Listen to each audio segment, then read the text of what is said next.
Tables and seats are now on sale for the biggest night in the digital video calendar, the TellyCast Digital Video Awards. We're celebrating excellence in the only award ceremony created especially for the social video industry, with over 100 channels, shows and series shortlisted across 27 categories. It all takes place on the evening of 5th of June during South by Southwest London Week at the luxurious Londoner Hotel in Leicester Square. The guest list reads like the who's who in the next generation of entertainment. So book your table, half table or seat now and join the talent and executives shaping the content industry of tomorrow. Just visit digitalvideoawards.co.uk to secure your place now.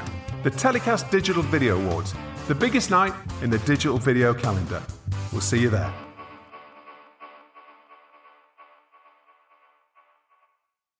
TellyCast.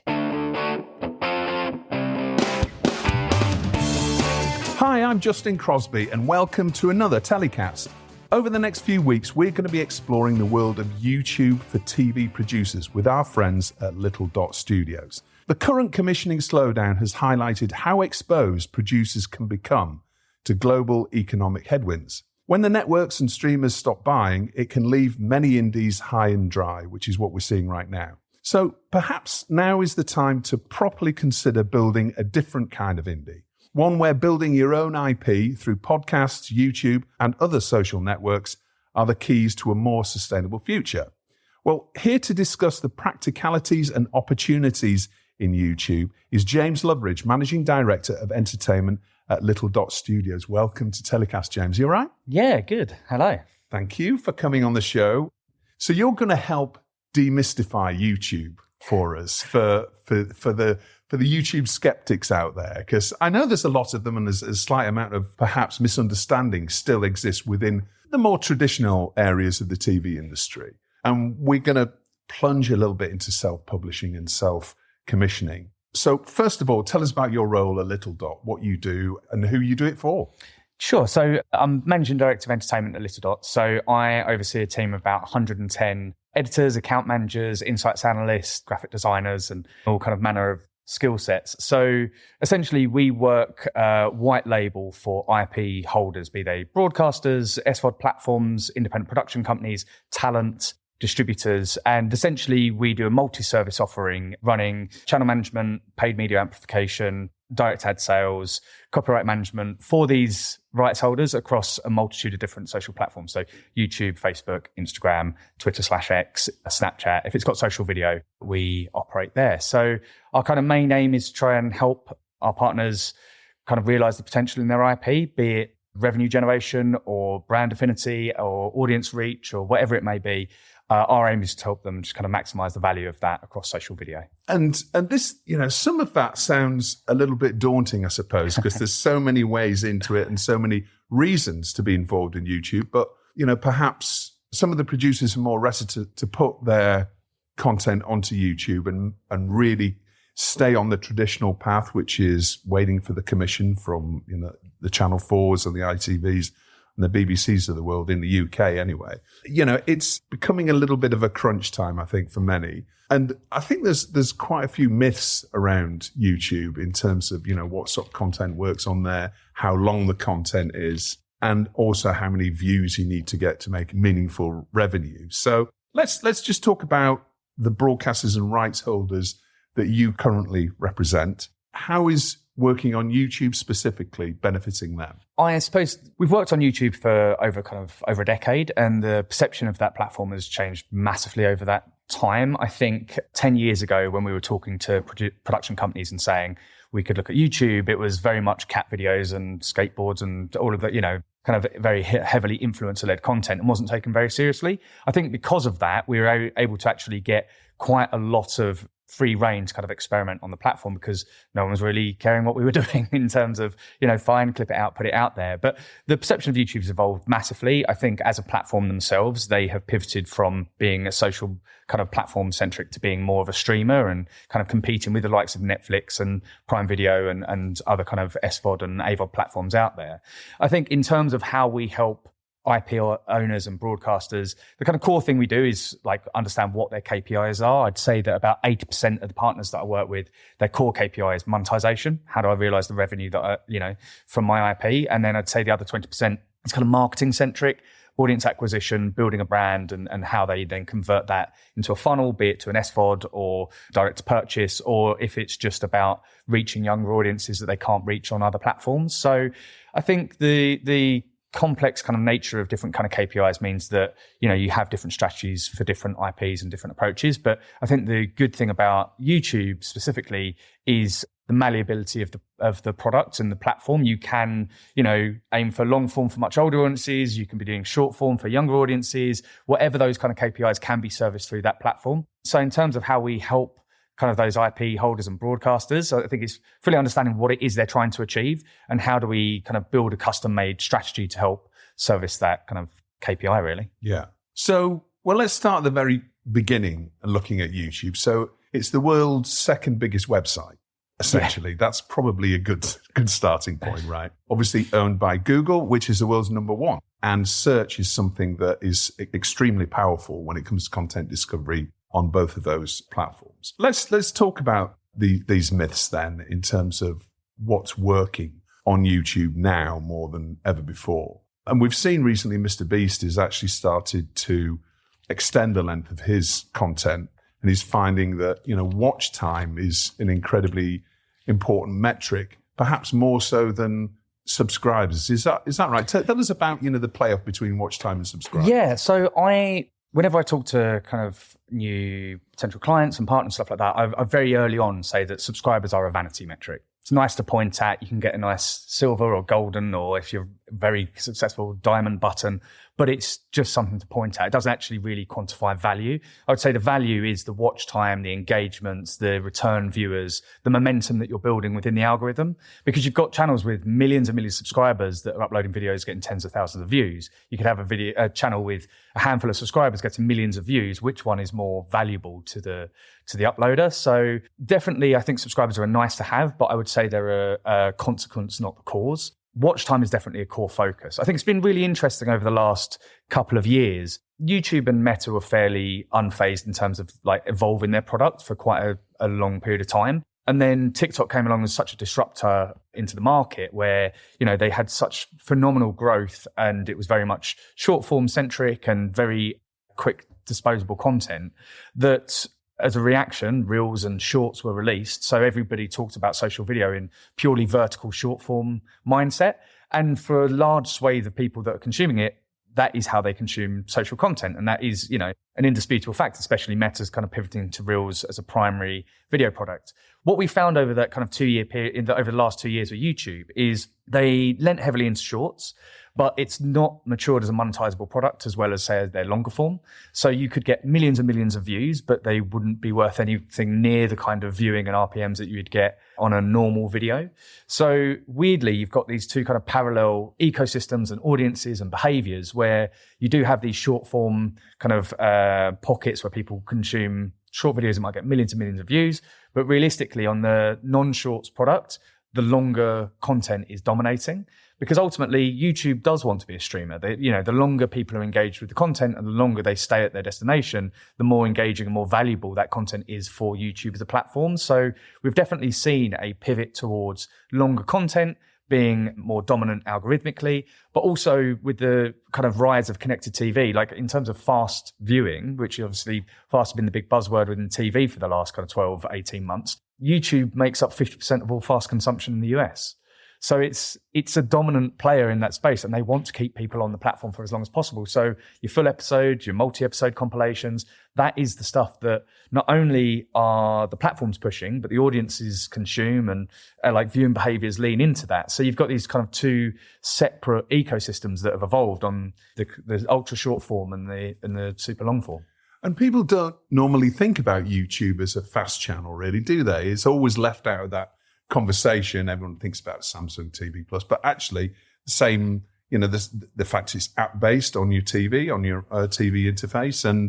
And we know that more and more people, as you say, are watching watching YouTube on their TV as opposed to just watching it on their handset. Yeah, and it's fascinating, the kind of when you look back at the data and the audience demographics of the people that are consuming it. Connected TVs is the fastest growing device on the platform. Still, mobile phone is I would say, the most dominant device that people consume YouTube on, but connected TVs is rising up the rankings. And what's interesting about it is the value of the advertising around views on connected TV is far greater than that on mobile. So if your kind of main goal is to realize the revenue potential in your content, understanding how to get it in front of people that are watching on connected TV and sticking around for longer is by far the fastest and most effective way to make the most money possible. And it's interesting what you say there about multi-episode compilations. So if you've got a series, a 10-part series, for example, a documentary series, you can put those on as a series onto YouTube, obviously, and either over a sequence of period of time or upload them all together.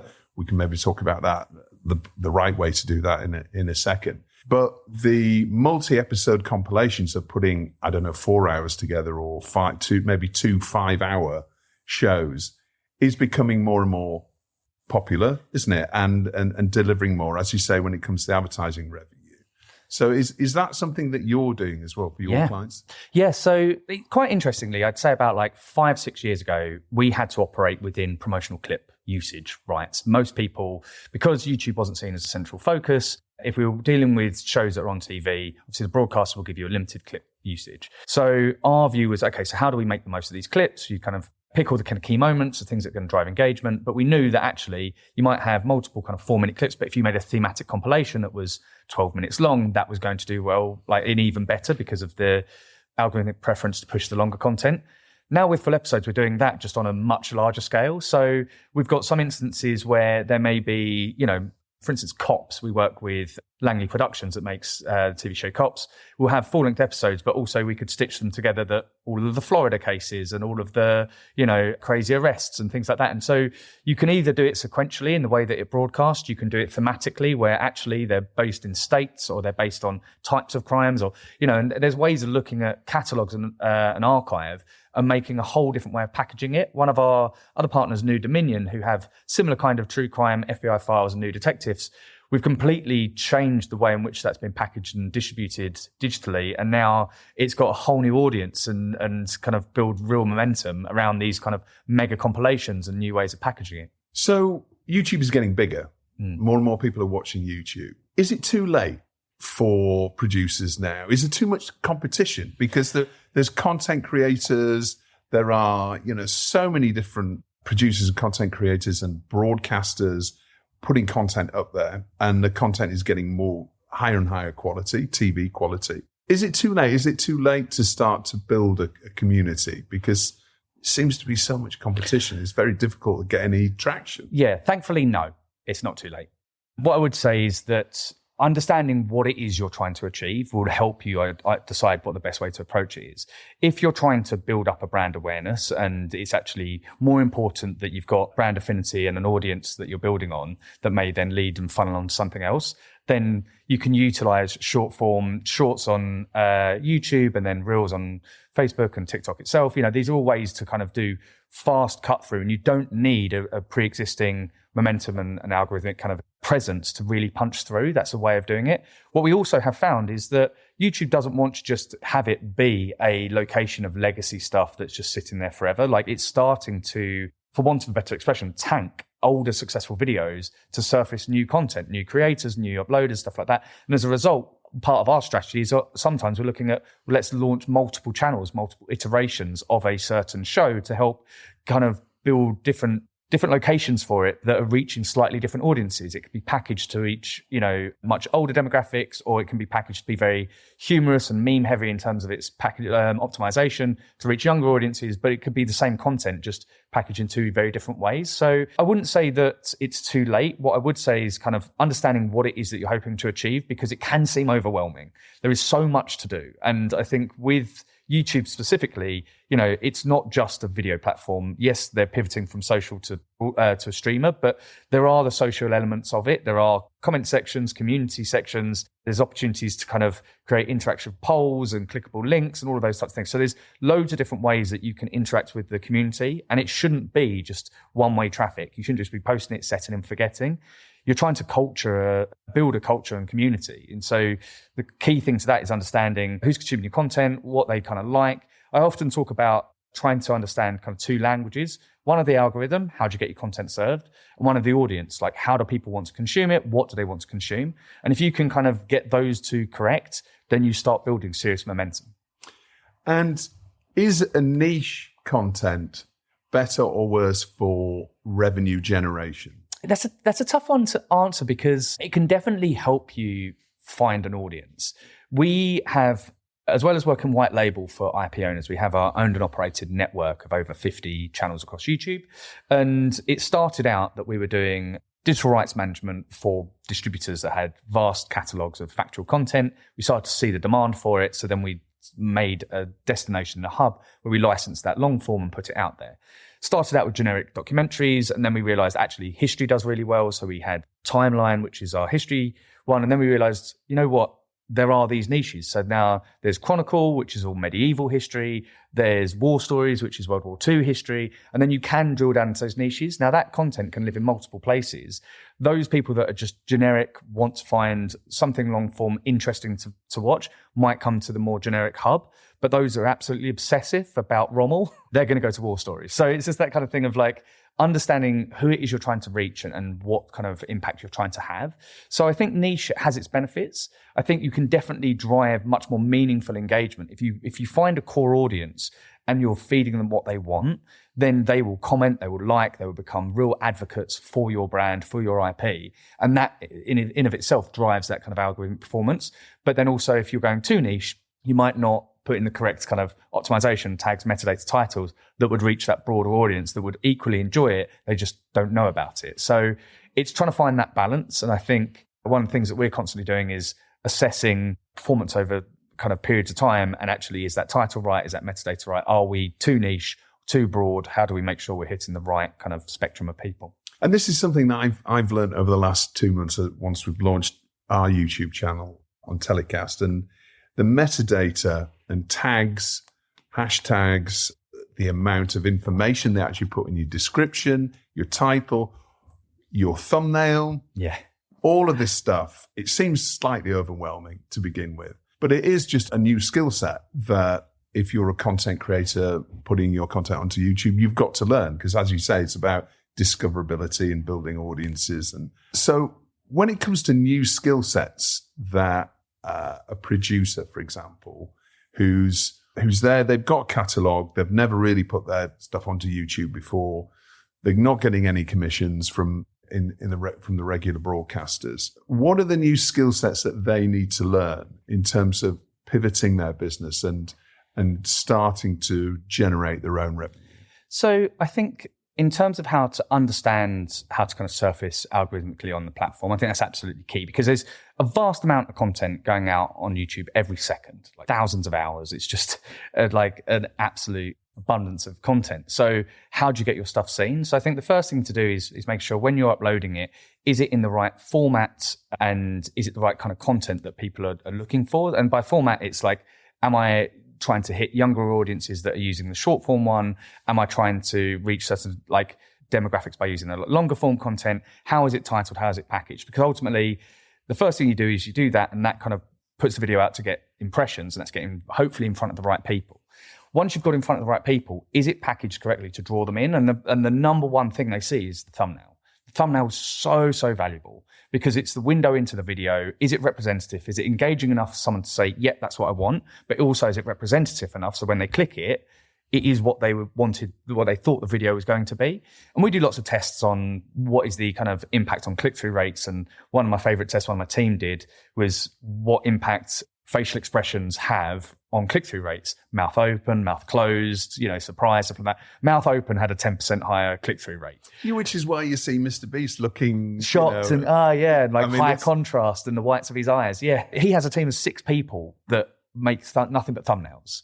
So that's so important on that click-through rate. But then also, once you've got it through, is it representative of the content? Because then it's retention. if people click through and they bounce, then they know then YouTube's algorithm will go, that's a poor video. Clickbait, exactly. Essentially, yeah. Yeah, so that will keep them, if they stay around for long enough and the average view duration or retention is decent, then what will happen is the next time you upload a video, YouTube will go, well, we put it in front of these people, they clicked it, they stuck around, so this is the kind of content they want, let's serve it again. And then you start building momentum. And I think the key thing to remember is like writing titles almost like you are a magazine article title, that kind of thing. It's like, what is telling the story in a very short amount of time that's compelling and engaging, makes people want to know more, but like is concise enough that it doesn't roll off the screen and they're not seeing what it is. So I think that's really important. The thumbnail is exciting and engaging and people want to click on it, but then also the content is what they're after, and I think metadata being, making sure you're hitting the kind of core points of the video, but, reaching the kind of pockets of interest that you're trying to achieve. So those types of things, constantly checking those things will help kind of improve the overall video and then as a result, channel performance. But one of the other things to do is go back and check, like if you've had a video that's underperformed, but that this is good content, but no one's engaging with it, well, something's not quite right. Either your thumbnail's not cut up to scratch or your title doesn't quite grab or you've kind of been a bit lazy on the tags.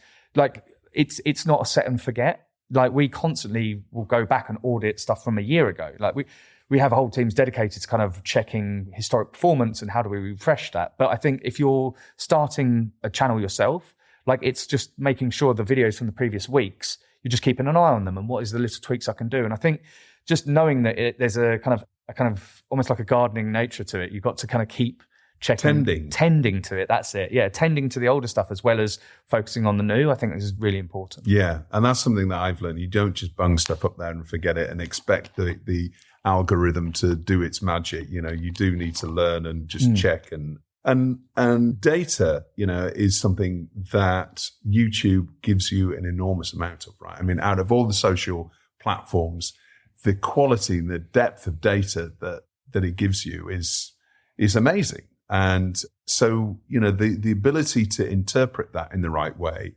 is super important, right? So again, in terms of a skill that a producer is going to need, we hear about data scientists and people with very, very fancy names when it comes to data. But, is a rudimentary interest and knowledge of data and how to interpret it important for a content creator? Yes, I think that I really nerd out about it. And I've been working on YouTube for over 10 years, and I just find it fascinating that you can drill down into all sorts of information, like view durations, where the drop off, where the peak of interest, where do people rewind and rewatch, So ultimately, like a really kind of crude example is if you've got a long form video, but you want to make clips, you can literally go into the video and see where's the most interesting part in terms of what people are rewatching and highest in terms of like percentage of interest. So those are types of things you go, right, well, that will obviously be my clip. You don't even need to watch the content to kind of find what is the most engaging part of it.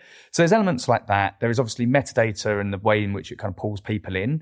But I just find it fascinating that you can get so many different types of information from it. And again, it can be overwhelming. But I think the key thing is trying to understand what's the stuff that matters.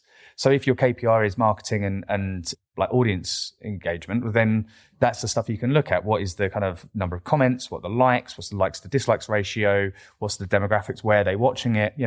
Being able to kind of visualize that and see it and kind of pull that into your strategy, I think is crucial. So I'm aware that, like I'm saying, you need to know how to do graphic design and understand data and all of these. It can be a bit overwhelming, but I think the kind of core thing is throw yourself into it, and you'll be amazed at how much you quickly pick up by just being in the analytics constantly and just looking at the stuff. And there is plenty of help out there as well, aren't there? There are actually YouTube channels dedicated to helping you learn about the algorithm and, how important chapters are, for example, in your content and all the rest of it. So there are lots of tools out there for you to be able to upskill yourself, or obviously you can work with a company like yours who can help you do that. Let's talk about monetization then, which is the thing that's going to be most, I think, important to producers who are looking to pivot and maybe change their business to be a bit more self-sustaining going forward. Tell us about the roadmap to making money on YouTube.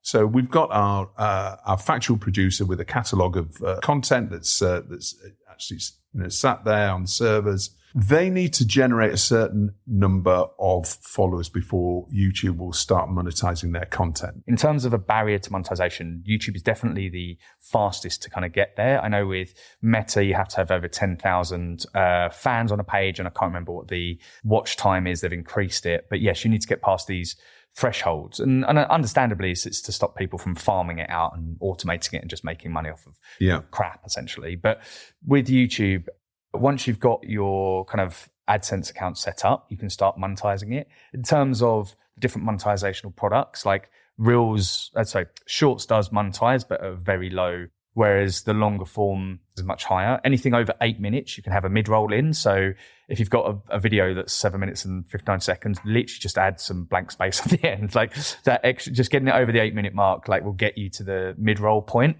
and can help you double the kind of revenue that you can generate from it. But it's also important to know that, especially if you're, anyone that's creating content really cares about the narrative of it. It's not just necessarily filling it with adverts. You can place the adverts in the mid-rolls once you get past that point to make sure it doesn't disrupt the story or the narrative or anything like that. So I think that, the kind of core thing for monetization, if that's the core KPI, then definitely longer is better. But kind of building that kind of retained audience, so when they stick there, they stick around.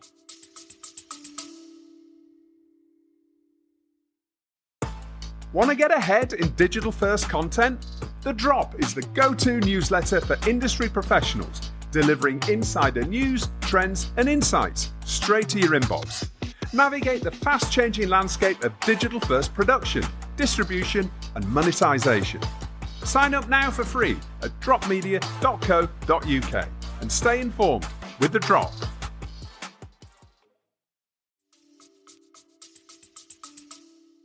And you don't need to necessarily rely on those ads. You can actually sell your own sponsorship as well, can't you? Yeah, so there's other ways of making money. So there's sponsorships, which is one where actually it's a bit like Patreon, where people can pay a monthly fee to be a member of your channel, sorry. And then with the memberships, not sponsorships, memberships, they can get access to behind the scenes stuff and stuff like that. So I would say it's more kind of creator focused than it is necessarily like a IP or a TV show. You can also do direct ad selling, where you, as well as Google AdSense sold inventory, there is direct sold inventory. That's quite difficult to set up. Like we've been going kind of 12 years and we've been doing direct ad sales for, I think, 4 or 5, but that's not freely available to everyone. You have to have a direct ad sales license. So you can do that, but that's a way of selling at a much higher rate card than Google. And then there's sponsorships, which is where we've worked with some partners where there'll be a brand wants to do a buyout of a channel, kind of sponsor their banner and have clickable links in the descriptions, and then also buy the inventory around it. And in some instances, we've had channels make more from a 3-month sponsorship than a year's worth of AdSense revenue. Right. So let's talk a little bit about some case studies then, some examples of how IP owners or broadcasters within the TV industry have gone on to have real success within YouTube. Can you give us a few examples? Yeah, I think like one of the difficulties I have is because we're white label, I can't freely talk about all of the ones that I'd love to talk about. But the few that I can talk about is, so we worked with the Graham Norton Show for over 11 years and we launched the channel on YouTube and it's been a phenomenal success. And it started out very short clips and then we were able to kind of make longer compilations. One of the really fun things we did with that is obviously when the show's on air, it's Hollywood stars and it's all relevant and it's culturally part of the conversation. But often there would be shows or films coming up that we might not necessarily have access, or the show might not even be on air when the Game of Thrones is about to, the new series of Game of Thrones or whatever the show might be. But all of those stars have been on the show. So we can make a best of Game of Thrones compilation or, with Top Gun Maverick coming out, well then every time Tom Cruise has been on the show and those types of things. So you can make thematic compilations from historic content that is culturally relevant now. And it becomes part of the zeitgeist, part of the conversation. And then before you know it, it's on the Mail Online and it's being shared. And, it builds this real momentum, becomes tied to the current cultural event from the historic content.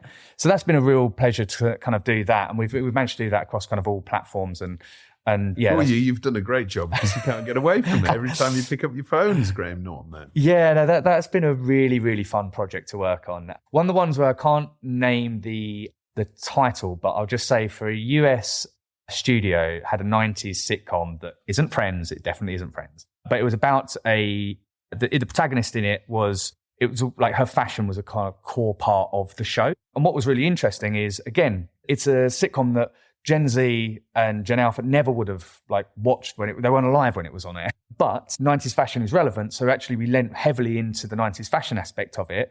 And it became so popular on TikTok and other, and YouTube and all of those, that the star started making original content for us because it's gathered such momentum and resonated so much with Gen Z audiences that never in a million years would have searched for this show or would have been engaged with it or really cared about the storylines or anything like that. So we packaged it in a way that we really kind of just went all in on younger audiences, and it really paid dividends. Another one of that is, so we work with Gordon Ramsay and all of his, for want of a better expression, the Gordonverse of all his different channels. And one of them is Kitchen Nightmares. And that YouTube channel is very, very meme centric. Like, we have made compilations that honestly, some of the comments are like, has this person gone insane? Like, it's very funny, but it's just so different from the original kind of tone of voice of when it was originally on air.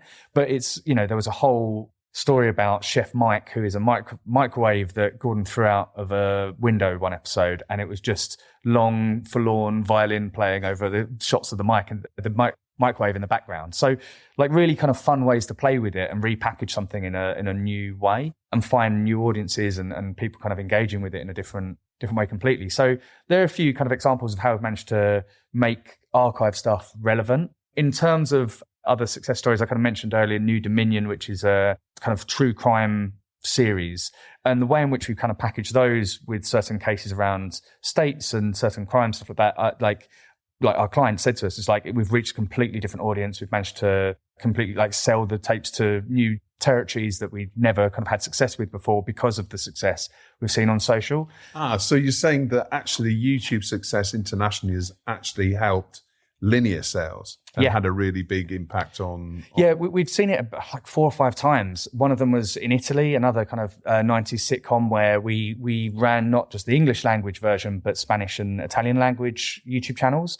And the success of the Italian language YouTube channel was then taken as a sales tactic from their international sales team to an Italian broadcaster, and they bought it. So it was one of those that's been a fantastic one. Another one was a kids show that we were doing 14 different languages. The South Korean one absolutely blew up and was much more successful than they expected. And as a result, they used that as part of the negotiation for when they resold in South Korea, because they knew actually this was far bigger than they were led to believe. So whilst most of the time the YouTube strategy is dedicated to how do we build the audience there, it is something that can be utilized and weaponized for international sales. Interesting. James, thank you so much for coming on TellyCast. It was really fascinating, and we're going to be speaking to a number of your colleagues over the next few weeks with some really more in-depth practical tips of how to succeed on YouTube.